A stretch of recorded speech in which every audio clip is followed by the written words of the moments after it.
Wrong side વાહન ચલાવવા મુદ્દે વીટીવી ન્યૂઝના અહેવાલની અસર. હાઈકોર્ટ લખેલી કાર રોંગ સાઈડમાં જતા વીટીવી ન્યૂઝે અહેવાલ પ્રસારિત કર્યો હતો. વીટીવી ન્યૂઝના અહેવાલની નોંધ હાઈકોર્ટે લીધી. ગુજરાત હાઈકોર્ટે કહ્યું, કાયદો સૌના માટે સમાન છે.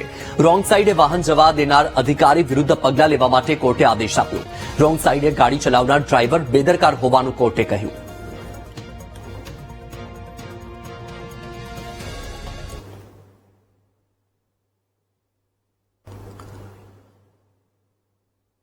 તો રોંગ સાઈડ વાહન ચલાવવા મુદ્દે વીટીવી ન્યૂઝના અહેવાલની અસર જોવા મળી. હાઈકોર્ટ લખેલી કાર કે જે રોંગ સાઈડમાં જઈ રહી હતી, વીટીવી ન્યૂઝે અહેવાલ પ્રસારિત કર્યો હતો. વીટીવી ન્યૂઝના અહેવાલની નોંધ હાઈકોર્ટે લીધી અને આ મુદ્દે હવે કાર્યવાહી કરવામાં આવી છે. આદેશ આપવામાં આવ્યો છે. ગુજરાત હાઈકોર્ટે કહ્યું કે કાયદો સૌના માટે સમાન છે. રોંગ સાઈડે વાહન જવા દેનાર અધિકારી વિરુદ્ધ પગલાં લેવા માટે હાઈકોર્ટ દ્વારા આદેશ આપવામાં આવ્યો છે.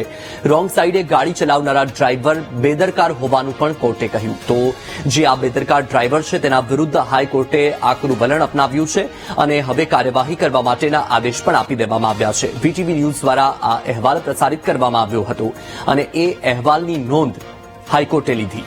ગુજરાત હાઈકોર્ટે કહ્યું કે કાયદો તમામ લોકો માટે સૌના માટે સમાન છે.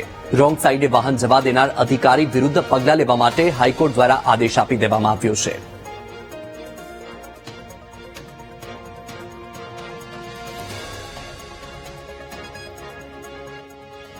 સ્પષ્ટપણે કીધું કે કાયદો સર્વોપરી છે, તેનાથી ઉપર કોઈ નથી. આપણે હાઈકોર્ટની કે કોઈ પોલીસની કે કોઈ પગદાર વ્યક્તિઓના સ્ટીકર લગેલી કે નામ લખેલી જ્યારે ગાડીઓ મળી આવે અને તેઓ પણ જો કાયદાનો ભંગ કરતા હોય તો તેઓની પણ સામે સખત કાર્યવાહી કરવી જ જોઈએ.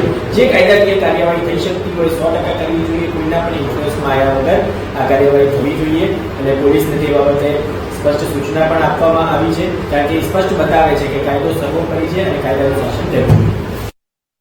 ગવર્મેન્ટ ઓફ ગુજરાતની ગાડી છે. આવો આવો હાઈકોર્ટ ઓફ ગુજરાત એમને પણ નથી પડેલી કે રોંગ સાઈડમાં ન ગાડી જાય. હવે અંદર કોણ હશે, કયા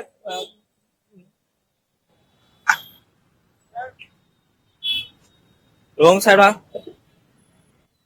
આટલા મોટા ટ્રાફિકમાં હાઈકોર્ટ ઓફ ગુજરાતની ગાડી ગઈ છે, છતાં પણ એમને નથી ખબર કે રોંગ સાઈડમાં ન જવાય.